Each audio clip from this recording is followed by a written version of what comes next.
네, 지난주에 살펴본 것처럼 이제 사울이 죽은 뒤에 유다 지파 쪽에서 다윗을 남쪽 지역의 왕으로 삼죠. 그리고 북쪽에서는 아브넬이 사울의 아들 이스보셋을 데리고 따로 북쪽의 왕국을 세웁니다. 그래서 한 민족이 두 개의 나라로 분열이 되어 있었죠. 그러나 7년 6개월의 세월이 흐르는 동안 다윗의 집은 점점 강하여졌고 사울의 집은 점점 약하여집니다.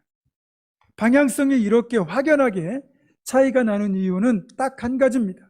하나님이 함께 하시느냐, 함께 하지 않느냐, 그 여부죠. 그런데요, 어리석은 사람들은 드러난 현상은 잘 파악합니다. 그러니까 누군가는 점점 강해지고 누군가는 점점 약해진다는 그 모습은 알아보는데 정작 그 방향성을 결정하시는 분이 하나님이란 사실은 모른다는 거죠. 그 어리석은 인물의 대표가 바로 아브넬입니다. 아브넬은요, 욕심 때문에 눈이 멀어서 분별력을 잃어버렸습니다. 그러면서도 기도하지 않다 보니까 이 점점이라는 방향성이 다윗과 사울의 집에 각각 반대로 작용하고 있다는 것은 발견하는데 그 방향성을 결정하신 분이 하나님이시라는 사실을 미처 깨닫지 못하고 있었습니다. 그러면 이런 아브넬이 이 상태에서 선택할 수 있는 선택지는 딱 두 가지입니다. 그냥 사울의 집과 함께 하면서 자기도 약해져 가고 결국 망하는 것, 그것 하나와 아니면 이 편에 다윗의 편에 붙어서 다윗의 집에서 계속하여 기득권을 누리며 사는 거죠. 이 둘 중에 하나를 택할 수 있을 겁니다. 본문에 드러나진 않지만 이 7년의 세월이 흐르는 동안 아브넬은 꽤 심각한 고민에 빠졌을 거예요. 보이는 것처럼 이 사울의 집은 점점 약해져 가요. 다윗의 집은 점점 강해져 가죠. 그러면 내가 사울의 집에 계속 이렇게 붙어 있는 것이 유리할까? 아니면 지금이라도 다윗의 편에 붙어 있는 것이 더 이익일까? 그 고민을 하다가 결정적으로 아브넬이 다윗의 편으로 붙기로 결정하는 계기가 생겼습니다. 어이없게도 여자 문제였습니다. 이 아브넬이 평소에 탐욕이 많잖아요. 그러다 보니까 사울의 첩이었던 리스바라고 하는 여인을 자신이 취했습니다. 그것이 이스보셋과 아브넬 사이가 틀어지는 단초가 되거든요. 당시 관습에서 왕의 여자를 후궁이든 첩이든 누군가가 취한다는 건 곧 왕의 권력을 노린다는 거거든요. 반역죄에 해당하는 겁니다. 그러니까 왕위에 도전하는 행위인데 당연히 이스보셋 입장에서는 아브넬의 이런 행위가 자신의 왕권에 도전하는 것이고 자신의 집안, 즉 사울의 집안을 모독하는 것이라고 여겼습니다. 그래서 아브넬을 불러서 호통을 치죠. 네가 어찌하여 내 아버지의 첩과 통간하였느냐. 여러분, 사실 이렇게 이스보셋이 호통은 쳤지만 이미 권력은 아브넬에게 다 넘어와 있었습니다. 사무엘하 3장 6절을 보니까 아브넬이 사울의 집에서 점점 권세를 잡았더라 이렇게 표현하고 있잖아요. 그러니까 이미 이스보셋은 호소아빌인 왕일 뿐이고 실제적으로 이 나라의 권력자는 아브넬이거든요. 그러니까 아브넬이 이스보셋 앞에서 그 소리를 듣고 오히려 큰 소리를 치죠. 나를 당신 집에 개로 여기느냐. 내가 당신 집을 다윗의 손에서 건져서 왕국을 유지하게 만들어 주었더니 그 은혜도 모르고 지금 나에게 따지는 거냐. 그렇게 큰 소리를 칩니다. 그 아브넬의 호통 앞에서 오히려 이스보셋이 슬그머니 꼬리를 내리죠. 그런데 어쨌든 이날의 사건이 아브넬로 하여금 이스보셋에게서 다윗으로 이제 배를 갈아타는 계기로 결정적인 작용을 한다는 거죠. 그동안 사울의 집이 약해져 가는 걸 보고 고민했는데 이 왕국에선 더 이상 소망이 없다 생각이 되니까 이참에 다윗으로 배를 갈아타는 것이 현명한 처신이라는 결론에 이르는 겁니다. 그래서 다윗에게 전령을 보내가지고 자신이 북쪽 왕국의 마음을 다윗에게로 돌리고 다윗을 북쪽 왕국에서도 왕으로 추대하겠다고 그렇게 자기가 일을 하겠다고 통보를 합니다.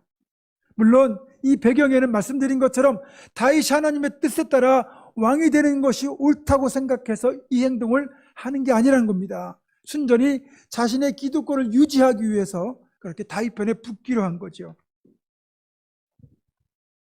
세속적인 기준에서 보면 아브넬이야말로 시류를 기가 막히게 읽어낼 줄 아는 지혜로운 사람이라고 할 수 있습니다. 그래서 기울어지는 달인 이스보셋에게서 떠오른 태양인 다윗에게로 그렇게 갈아타는 거죠. 세상에서는요, 이처럼 변신에 능한, 이익이 되는 쪽으로 변신에 능한 처세의 대가들이 있습니다. 우리는 이런 사람들을 처세에 능하다고 말하고 때론 약간의 경멸의 느낌을 담아서 기회주의자 이렇게 부르기도 하죠. 하지만 세상에서는 이런 변신에 능한 처세가요, 성공에 이를 수 있다고 우리는 보편적으로 인정하고 있습니다. 실제로 서점가에 가보면 성공의 법칙을 알려주는 대부분의 책들 중에 이렇게 처세에 관한 책들이 많다는 거죠. 여러분, 이거 실제 역사 속에서도 고스란히 드러납니다.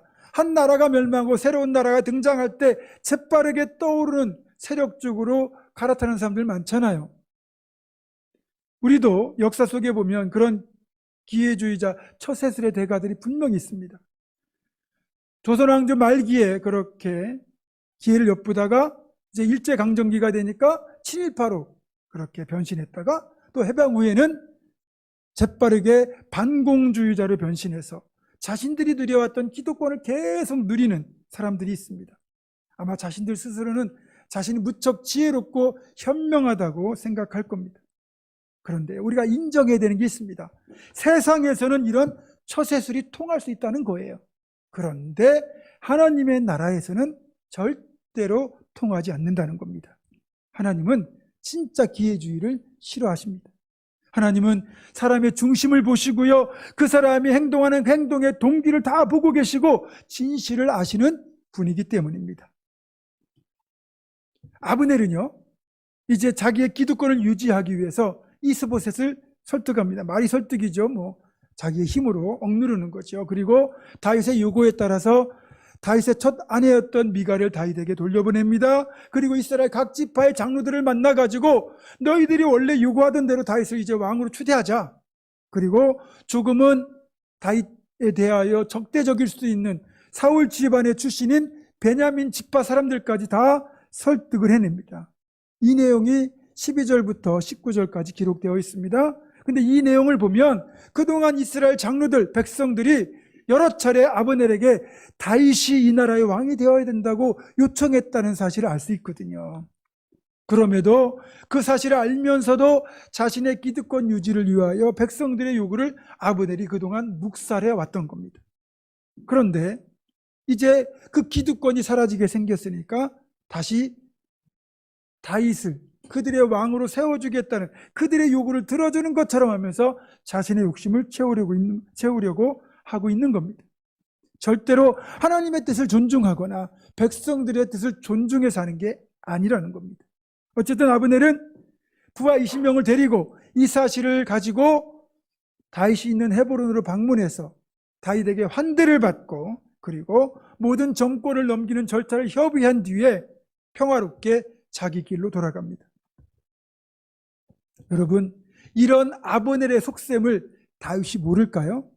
우리가 생각할 때는 다윗이 이 제안을 받아들이면 안 됩니다. 기회주의자잖아요. 얄팍하잖아요. 그런데도 다윗은 아브넬의 제안을 그대로 받아들입니다. 왜 그럴까요? 이걸 모를 리가 없습니다. 하나님이 주신 지혜가 다윗에게 있습니다.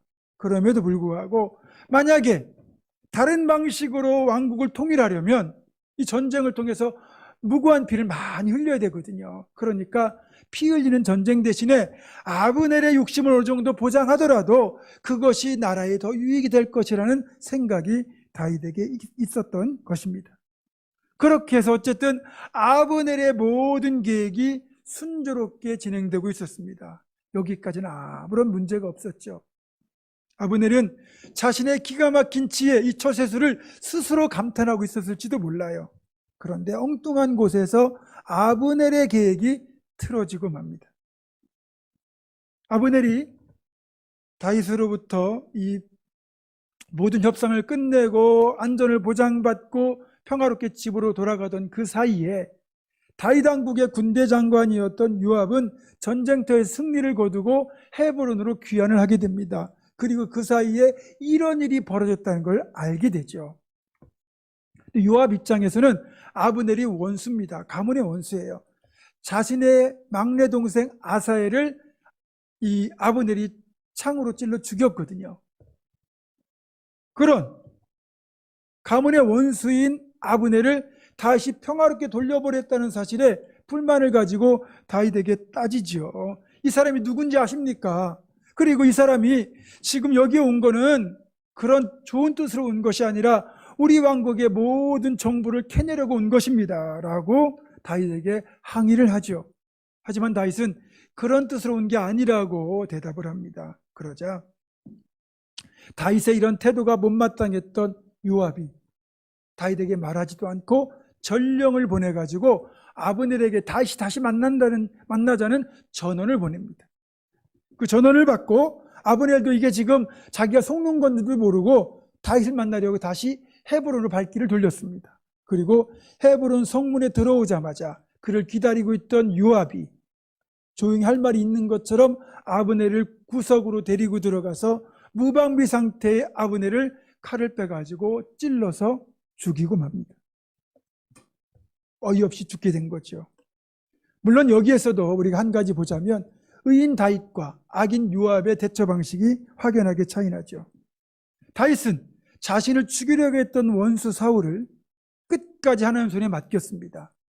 그리고 하나님은 다윗의 손이 아닌 블레셋과의 전쟁에서 사울이 전사하게 함으로써 다윗의 억울함을 갚아주셨습니다. 이것이 의인의 방식이거든요. 그러면 다윗이 그랬다면 다윗 밑에 장수였던 요압도 그렇게 아브넬을 하나님 손에 맡겼어야 돼요. 그런데 아니면 차라리 전쟁터에서 만나서 싸워서 죽이면 그건 정정당당한 복수입니다. 그러나 요압은 다윗도 속이고 아브넬도 속여서 그렇게 비열한 방식으로 복수를 감행했습니다. 분명한 건 아브넬은 어쨌든 평화의 이름으로 헤브론을 방문한 거예요. 아무리 적군이라 할지라도 평화의 메시지를 들고 방문한 적군의 사자, 전령은 죽이지 않는 법입니다. 그런데 요압은 자신의 동생을 죽이는 원수라고 해서 그만 분별력을 잃고 계략을 써서 아브넬을 유인하여 무방비 상태에서 잔인하게 아브넬을 찔러 죽였죠. 여러분, 이것이 바로 악인의 복수 방식입니다.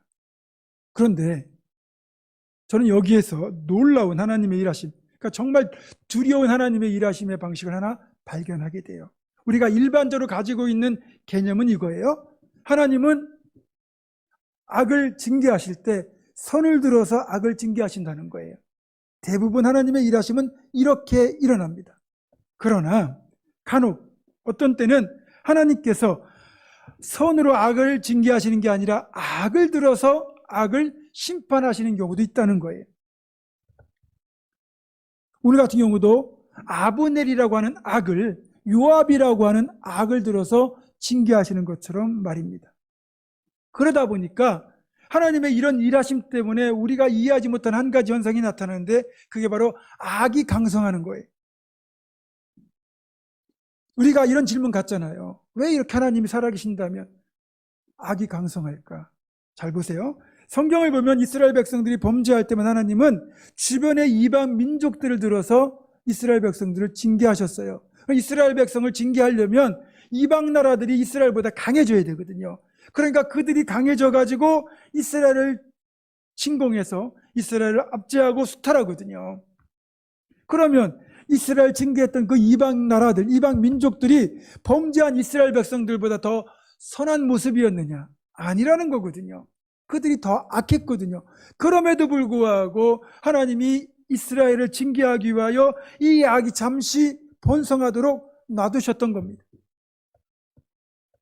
그러니까 악이 비록 성하고 강하다 해서 그들이 옳다는 그런 의미는 결코 아니라는 거죠. 하나님이 잠시 그들이 강하도록 유보하시는 것뿐입니다. 그래서 세상에 악한 세력이 존재하는 것도 하나님이 그들을 또 다른 악한 세력을 징벌하실 때 사용하시기 위하여 놔두신다는 거지요.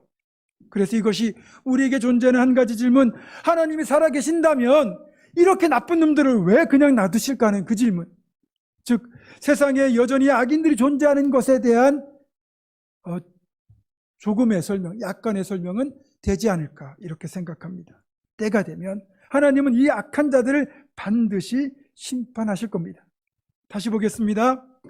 원한을 가진 요압에 의해서 아브넬은 자신의 계략을 펼쳐보지도 못하고 죽었습니다. 자, 그러면 여기에서 한 가지만 더 그 이유를 생각해 보겠습니다.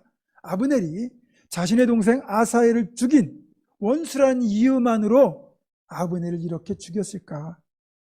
저는 그렇지 않다고 봅니다. 여기에는 요압의 정치적 야심이 들어있다고 봅니다. 보세요. 아브넬은 사울 왕국의 군대 장관입니다. 요압은 다윗 왕국의 군대 장관이에요. 그런데 아브넬이 이 두 왕국의 통일에 지대한 역할을 하게 된다면 이 통일 왕국에서 요압의 입지는 축소될 것이고 아브넬의 입지는 강화될 겁니다. 요압 역시 강력한 기득권자거든요. 근데 아브넬이 자신의 기득권을 지금 위협하는 거잖아요. 차마 못 보죠. 사기꾼은 사기꾼을 알아보거든요. 그러니까 요압의 눈에는 아브넬의 이 꼼수가 다 보이는 거예요.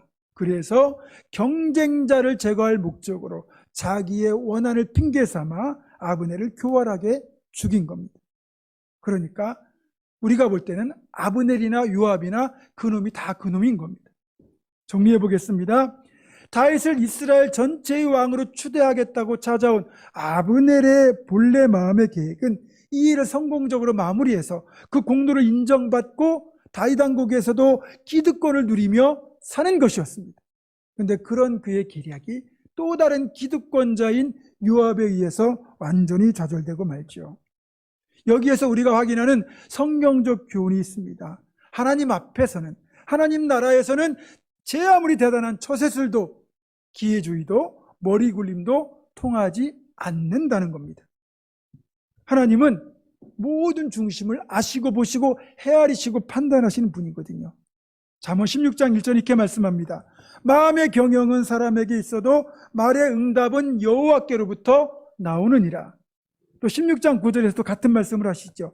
사람이 마음으로 자기의 길을 계획할지라도 그 걸음을 인도하시는 이는 여호와시니라. 아멘. 그렇습니다. 우리가 계산이 팍팍 돌아가고요, 기가 막힌 처세를 한다 하더라도 하나님의 눈길과 손길을 우리는 벗어날 수가 없습니다. 하나님은 우리가 마음에 품은 내용대로, 우리가 말한 대로, 우리가 행한 대로 갚으시고 심판하실 겁니다. 제 아무리 마음속에 은밀한 계획을 품고 은밀하게 이 일을 행했을지라도 하나님은 다 알고 계시거든요. 전도서 12장 14절은 이렇게 경고합니다. 하나님 모든 행위와 모든 은밀한 일을 선악간에 심판하시리라. 또 마태복음 6장 18절은 그래서 우리에게 또 경고합니다. 이는 금식하는 자로 사람에게 보이지 않고 오직 은밀한 중에 계신 내 아버지께 보이게 하려 함이라. 은밀한 중에 보시는 내 아버지께서 갚으시리라. 아멘. 여러분, 오늘 요압에게 아브넬이 죽은 이 사건에서 깨닫는 것처럼 분명히 하나님께서 모든 것을 보시고 판단하시고 행하신다는 것을 우리는 기억해야 됩니다. 그런데 머릿속에서는 기억하는데 정작 우리가 삶을 살아갈 때는 하나님의 방식이 아니라 세상의 처세 방식을 배우고 그걸 통해 성공에 이르려고 할 때가 의외로 많다는 겁니다. 세상 사람들은 그렇게 하면 성공할 수 있습니다. 하지만 우리 신앙인들, 하나님의 사람들은 그렇게 하면 성공할 것 같고 성공에 이르는 것 같아 보여도 결과적으로 그 마지막은 실패일 수밖에 없습니다. 하나님이 다 깨뜨리시거든요. 여러분, 이 처세라는 거는요, 사실 하나님보다 사람을 더 의지하는 것이고요, 하나님의 방식이 아닌 세상의 방식을 더 의지하는 것이기 때문에 신앙인들에게는 어울리지 않는 겁니다. 물론 우리가 사람들과 관계를 좋게 하고 그런 것들을 무시하는 것이 아닙니다. 하나님보다 앞세우지 말라는 거죠. 성경에 나오는 믿음의 사람들 한번 보세요. 공통점이 하나 있습니다. 이들은요, 세상적인 처세에는 젬병이었습니다. 우직할 정도로 하나님의 방법으로 행했다는 공통점이 있어요. 예를 들어 볼까요? 요셉을 한번 보세요. 창세기 요셉을 보시면 그가 처세를 통해서 이집트의 총리에 올랐습니까? 만약에 요셉이 처세를 통하여 성공하고자 했다면 주인의 아내의 유혹이 있을 때 적당히 타협하고 그리고 그걸 통하여 자기의 신분 상승을 꾀했을 겁니다. 그런데요, 요셉은 처세 대신에 누명을 쓰고 옥에 갇히는 걸 택했습니다. 그 모습을 하나님 다 보고 계셨고 결국 요셉은 처세술이 아니라 하나님의 방법으로 하나님의 때에 총리가 되는 복을 받았습니다. 또 다른 총리 다니엘 한번 보십시오. 여러분이 다니엘서를 읽어보시면 다니엘이 지위가 높아지는 것을 보고는 다니엘을 시기하고 제거하려는 정적들이 등장합니다. 다니엘을 자기들의 눈엣가시로 여기는 정적들이 있었다는 것은 다니엘이 처세에는 재주가 없었다는 의미입니다. 다니엘이 만약에 처세를 잘하면요, 이들과 적당히 어울립니다. 한 통속이 돼서 이들과 어울리고 적절히 타협을 하면 반대파가 생기지 않죠. 그런데 다니엘은 타협하지 않거든요. 우직할 정도로 뇌물도 받지 않고 올곧게 일을 합니다. 그러니까 이 정적들에게는 자기들이 적당히 이것들을 통해서 좀 이익을 취하려고 하는데 다니엘이 걸림돌이 되거든요. 그래서 제거하려고 한 겁니다. 그 결과 뭐 털어도 먼지가 안 나거든요. 흠을 잡으려도 잡을 게 없으니까 결국 다니엘의 신앙과 기도를 트집 잡아 그걸 모함해가지고 결국 다니엘이 사자굴에 던져지도록 만들잖아요. 그런데 하나님 놀랍게 역사하셨습니다. 사자굴 속에 던져진 다니엘을 하나님이 사자의 입으로부터 안전하게 지켜주셨고 오히려 그 사실을 알고는 다리오 왕이 다니엘을 구해주고 다니엘을 모함했던 그 사람들 다 사자굴 속에 던져넣는 것으로 심판을 행하셨습니다. 오히려 다니엘은 그 왕국에서 더 높이 올라 총리를 끝까지 감당할 수 있었죠. 한 명만 더 보겠습니다. 역시 창세기의 야곱입니다. 야곱에게는 20년 동안 해결되지 못한 문제가 있었습니다. 그게 20년 전에 아버지와 형을 속이고 장자의 축복을 가로챘던 거예요. 그것 때문에 에서가 야곱을 죽이려고 했고 그것 때문에 결국 하란이라는 외갓집으로 도망을 갔죠. 그리고 20년이 지났습니다. 그 사이에 형의 분노가 사라진 게 더 커져가지고 야곱이 돌아오기만 하면 죽이려고 그렇게 벼르고 있었습니다. 그런데 이제 야곱이 하란에서 가나안 땅으로 돌아오게 되었을 때 먼저 사자를 에서에게 보내서 내가 가나안 땅으로 돌아가려고 한다. 형의 은혜를 잊길 바란다라는 그런 전가를 보냈을 때 야곱에게 돌아온 소식은 에서가 야곱을 용서해 준다는 말이 아니고 야곱을 죽이려고 400명의 칼잡이를 거느리고 지금 오고 있다는 두렵고 끔찍한 소식이었습니다. 자, 그래서 야곱이 형 에서의 분노를 누그러뜨릴 마음으로 준비한 것이 뭡니까? 바로 선물입니다. 자신이 가지고 있는 가축대에서 가장 좋은 것들만 골라가지고 엄청난 규모의 선물을 에서에게 보냅니다. 세상의 처세 방식, 가장 흔하고도 가장 효과가 좋은 방식을 택한 거죠. 어떻게 되었습니까? 그 선물이 에서의 마음을 녹였습니까? 아닙니다. 정작 에서의 그 분노를 녹이고 형제들로 하여금 화해하게 만들었던 그 비결은 밤새도록 하나님께 기도로 부르짖었던 야복강가의 기도가 바로 그 비결이었습니다. 정말 씨름이라고 표현된 이 간절한 처절한 기도를 하나님 들으시고 하나님께서 에서의 마음을 녹여주셨고 그 분노를 다 사라지게 하셨던 겁니다. 이게 바로 하나님의 방식입니다. 처세가 통하지 않고 기도와 하나님 원하시는 방식이 통하는 나라가 바로 하나님 나라입니다.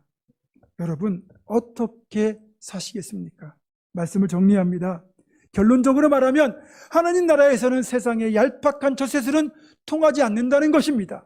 하나님 우직하다 싶을 정도로 올곧게 행하는 일을 더 기뻐하시고 결국은 그들을 더 높여주십니다. 모든 것을 보시고 헤아리시는 그리고 행하신 하나님 한 분만 바라보고 정직하고 이롭게 말씀대로 살아가는 우리 모두가 되기를 주님의 이름으로 축원합니다. 기도하겠습니다. 모든 것을 보시고 헤아리시고 심판하신 아버지 하나님, 우리 모두 하나님만 바라보고 정직하고 이롭게 하나님 방식 따라 하나님 나라를 살아가는 우리 모두가 되게 하여 주시옵소서. 예수 그리스도의 이름으로 기도드립니다. 아멘.